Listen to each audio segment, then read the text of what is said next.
update, and that is yesterday I mentioned the passing of director Remy and Rob Rennie, that is, and his wife. Now, at the moment, when I mentioned this yesterday, it wasn't known the full extent or the full details of what actually happened, but there has been an interesting development, and that is that Nick Rayner, the son of Rob Rayner, has been arrested and is in custody for legendary Hollywood directors and actors and his wife's murder.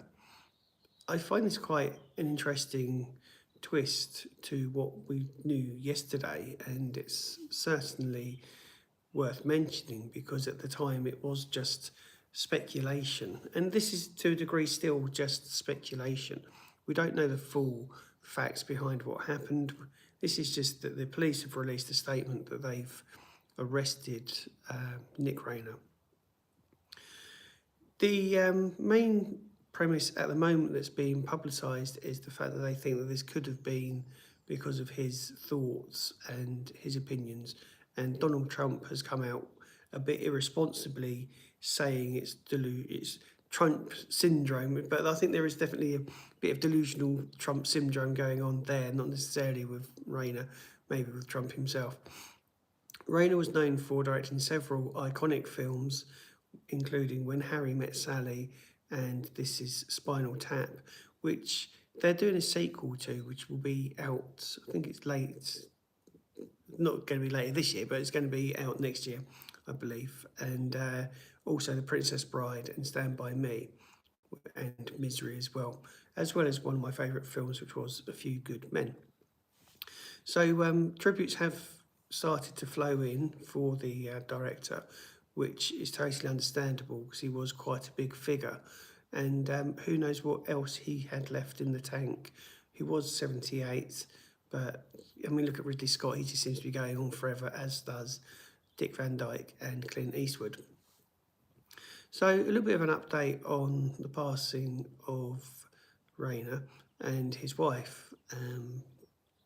So on to celebrity birthdays. So today it is Kirsten Ritter's birthday, and if you don't know who she is the actress who played Jessica Jones in the Netflix show Jessica Jones.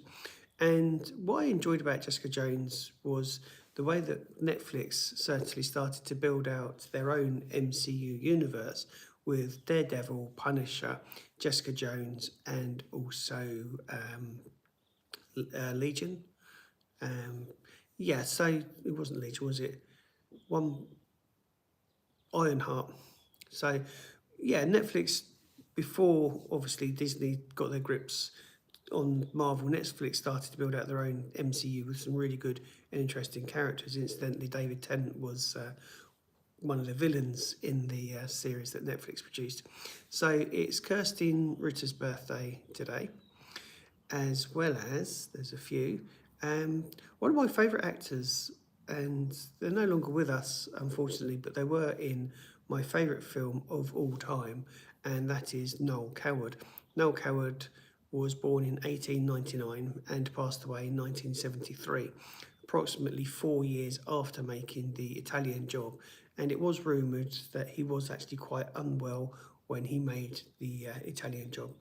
So Noel Coward, virtually invented the concept of the Englishman for the 20th century, and he put on every performance pretty much was an outstanding performance, and he starred in quite a few films.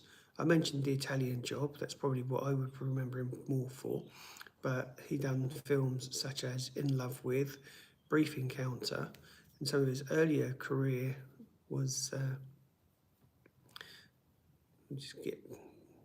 I'm doing the research as I do. Play for Today, Armone. So he had quite a selection of films and that. Good morning, hiya. Okay, so you're about 5 hours ahead of us in the UK. Also, what's the weather like? where you are. So yeah, passed away in 1973, was one of those distinguished actors and kind of was one of the golden era actors. And then obviously we have the Noel Coward Theatre. I'm in the UK, so yeah, the Noel Coward Theatre in London.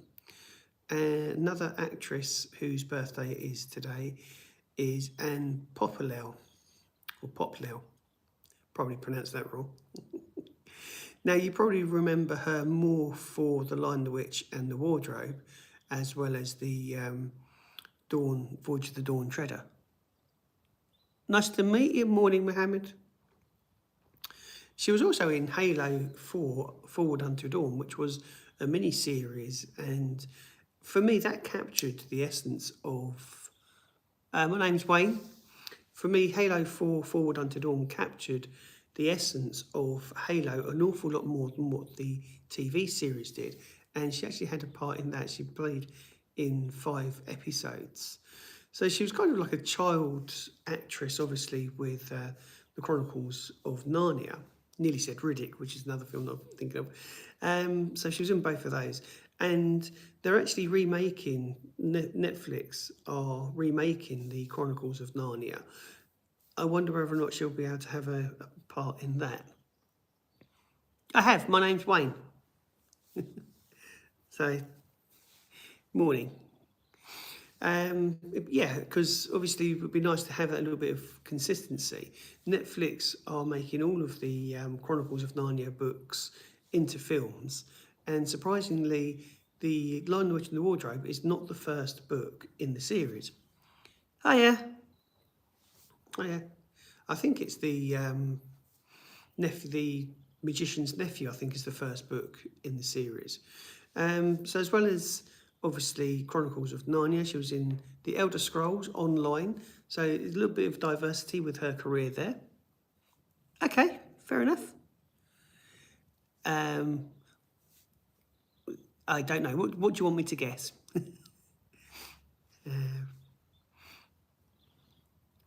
Oh no, that's not good. You leave this. Okay, Mohammed. I'll catch you later, maybe. Same time on Thursday. I'm not doing a live tomorrow. I'm doing a live on Thursday. I'm sorry to hear you have flu. Plenty of lemon juice and honey boiled up. Tastes. I don't mind the taste of lemon juice and honey, but it's one of those good cures that you can have for flu. So yeah, so she's done a little bit of voice acting for the games Elder Scrolls Online. I quite enjoyed the Elder Scrolls series of games, particularly Oblivion and Skyrim. Skyrim was kind of one of those games which really become an entity of its own, didn't it? A very big following. It's been converted onto all of the platforms because originally it was for the 3rd or 4th generation consoles, and then they ported it over to the most recent ones. So more recently, she starred in the Nunev in 2023, and she was also again in the Elder Scrolls Online as Gold Road. So that's an expansion in last year. Recently, this year, she was in Plastic Surgery, which is a short film. Who else's birthday is it today? Benjamin Bratt, sorry. Now, he is an actor that's been around for a while, and I think he's probably one of those actors that you don't necessarily know who he is straight away, but he was in Miss Congeniality and Coco, and I think that was an animated one, and Traffic, and has a role on Law and Order. He was also in Andor, season 1, I believe, which I thoroughly enjoyed. I think Andor is one of the few series that Disney have actually got right with Star Wars. The other series I found a little bit samey. The lightsaber no longer is a lethal weapon, is it? When you can stab somebody all the way through, as they did with Ahsoka, and that person just gets up and walks off. But I really enjoyed Andor, and it's quite interesting actually that his birthday today because on this day in 2016, it was 2016, wasn't it?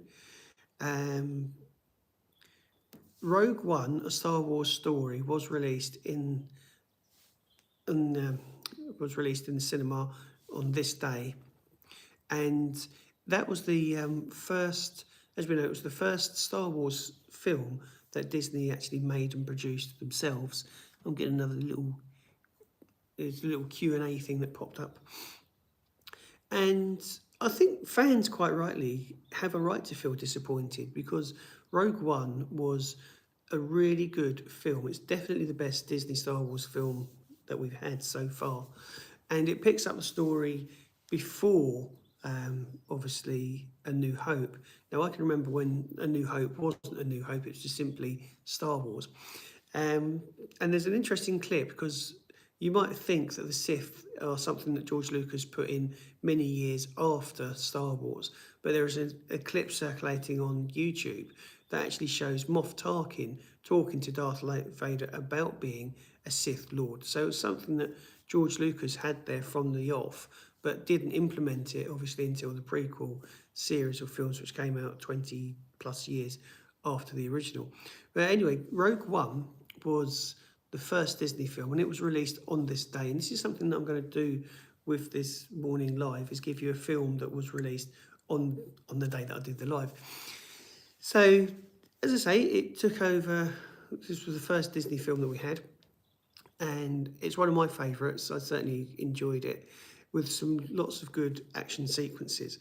Now, with the A New Hope, the first film, Episode 4, there was supposed to be Blue Squadron. They tried to film Blue Squadron in the process of making Star Wars back in 76, 77. But because of the blue screen technology, they couldn't get the X-Wings to look right on screen. So therefore, they just scrubbed Blue Squadron from the final cut from the film. They also had a similar problem with Gold Squadron, but with Star Wars Rogue One, they actually answer the questions to why those two squadrons don't appear in Star Wars, because they now have the technology, so they put them into Rogue One and they get eliminated while they're trying to get the plans for the Death Star. So that was a nice touch they put into the film to tie in nicely with the original trilogy, as well as obviously the final scene where we have Princess Leia saying, this gives us hope, basically, with the Death Star plans. So do you like and enjoy Star Wars Rogue One? Is it a good film? Is it something that you'd go back to and watch, or do you prefer some of the newer Disney Star Wars? A series that I don't know if you replied. Yeah, no, that's fine. I have replied. No. That says I leave this, or did you mean I love this? Okay, not not sure. If you mean you love this, then thank you. But I thought you said you was leaving, so okay. Yeah, so lost my train of thought now. Doesn't take a lot, does it? What I need is a nice cup of coffee sat here. Then we can have a coffee, chill and chat in the mornings. Yeah, Bad Batch. For me, Bad Batch was a really good series, and I felt a little bit cheated with the fact that they only done about 4 seasons of it, because out of all of the animated series that they've done on Star Wars, Bad Batch was the only one that I really got into. I tried to watch Rebels, but I don't know. I enjoyed Rebels, but I didn't find it compulsive viewing, whereas I kind of got that with Bad Batch. Maybe it's because with Bad Batch they were released on a weekly basis, and that's kind of got me back into it. Whereas with the others, they're on there for a permanent time, aren't they? You can go back and watch them whenever you want. So I didn't have that necessity to go back and watch them. I didn't get into the Clone Wars. The Clone Wars, just I didn't like the way that it was doing the storytelling, but it's obviously very popular because a lot of people enjoyed. So now, and I don't know if you'd realise this or not, but Tomb Raider is going to be made into a show for Amazon Prime with Phoebe Waller-Bridge in charge and being the showrunner, as far as I'm aware. I think she's definitely writing the episodes. Now, I've realised and found out that, hiya, morning, how are you? And where are you? I'm in the UK and it's grey and miserable. Yesterday I had sunshine, but today it's grey and miserable, which is typical UK weather. So, news on Tomb Raider, the Tomb Raider TV series, which is being written by good same. Yeah. Never mind. A few more months of this, and hopefully we get a bit of sunshine and summer. So, Oscar-nominated actress Sigourney Weaver is going to be cool. I gathered that when you said good the same that you'd be in the UK. So it has been confirmed that Sigourney Weaver is going to be in the TV series of Tomb Raider. Now, she's got a real big year ahead of her. She's not only going to be in Tomb Raider, but obviously she's going to be in Mandalorian and Grogu. We've seen the trailer for that. And I'm kind of sitting on the fence for this. I want this Tomb Raider to be really good, but there has been a few, I think, missteps with the casting, such as Sophie Turner being cast as Lara Croft. I think the question mark with her as well is she actually a bit too old for the role? Because how old? She's got to be in her 30s, I would have thought, by now. Whereas Lara Croft was mid-20s, wasn't she? Early 20s. So that's Tomb Raider. So Jack Nicholson is coming back to acting. I think I might have covered some of these yesterday. So look. I think I did do this yesterday, didn't I? Scarlett Johansson. So anyway, it's worth mentioning that Scarlett Johansson is coming back into the DCU. The trailer for Marvel has been leaked, and from what I can see of it, it's very much just...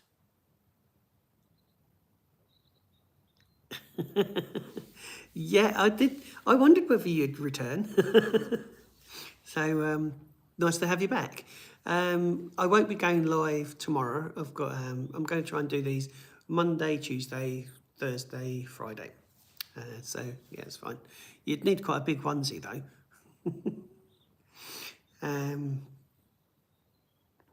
Shouldn't get flustered, but yeah, you've flustered me. I think the thought of a massive onesie. What was we talking about? Give us a topic in the chat. Chat amongst yourselves, as I say. Yeah, Sigourney Weaver. We'll go back to Sigourney Weaver. Find a train of thought on that one. Sigourney Weaver's got quite a big year ahead of her. You got.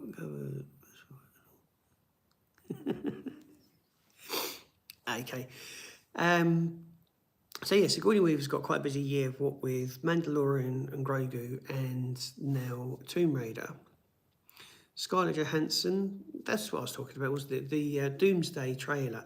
I've seen the Doomsday trailer, and they're going to be doing 3 different versions of it. One Avenger coming back at a time, and I think Marvel are desperate more than ever now for a hit, because we've now got Steve Rogers coming back. So they're bringing back all the old characters that they killed off after Endgame. They realise that they've made a mistake for this multiverse film, and I don't think it's going to be the hit that Marvel are expecting it to be. That's not to say that it won't make a lot of money. I think it will make a lot of money, but I also feel that a lot of people checked out of the MCU at the end of Endgame. I personally did, because for me that was a nice finale to the whole thing, and then they rushed all the other stages of the MCU. I went back for last year for Deadpool and Wolverine because that was a film that I wanted to see. And the other thing that I think is killing off the MCU at the moment is Disney Plus, because it costs a hell of a lot of money to go to the cinema these days. I was going to go and watch Predator with my wife, and we were looking at 50 quid just for that. And that's got a question: a fictional character you relate to the most. Um, I have to think about that one. I'll come back to that one. Have you got a fictional character that you relate to the most? I'll put that out for you guys watching. And so, yeah, I think the mistake that Marvel have made is not giving it a little bit of a break after Endgame and thinking and planning properly for the next 10 years, like they did with the phase 1, 2, and 3. And that shows everything since has been either rushed or not well thought out. And then they had the problem with the Kang dynasty with the actor who they got into a spot of bother and they then removed him from all projects, but then they had to come up with this something fresh and new, which is how we've ended up with Robert Downey Jr. coming back to the MCU. And these films are costing an absolute fortune. The budget alone for the Russo brothers and Robert Downey Jr. is reported to be $200 million before you factor in the other actors and actresses, the special effects, the budget for the actual film itself, for production. This film's probably going to be made on a budget of at least $500 to $600 million. You can double that quite easily for advertising. So you're looking at $1 billion budget for a film that is possibly, maybe, only going to make back $1 billion. I think they should have just put a line in the sand and said, that's it. We're done now with the MCU for 5 years, maybe, and regrouped and come back with something a bit fresh and original. So, yeah, there you go. I'm going to probably wrap this up here. So, we've done 20 odd minutes. And as I say, I'll be back on Thursday, same time, 8 o'clock in the morning, and then same again on Friday, with a little bit more refreshing news, I think, and a bit more detail as well. I'm interested to see where this story goes with Nick Rayner, whether or not the police do decide to charge him and prosecute him, and the repercussions that that's going to have as well.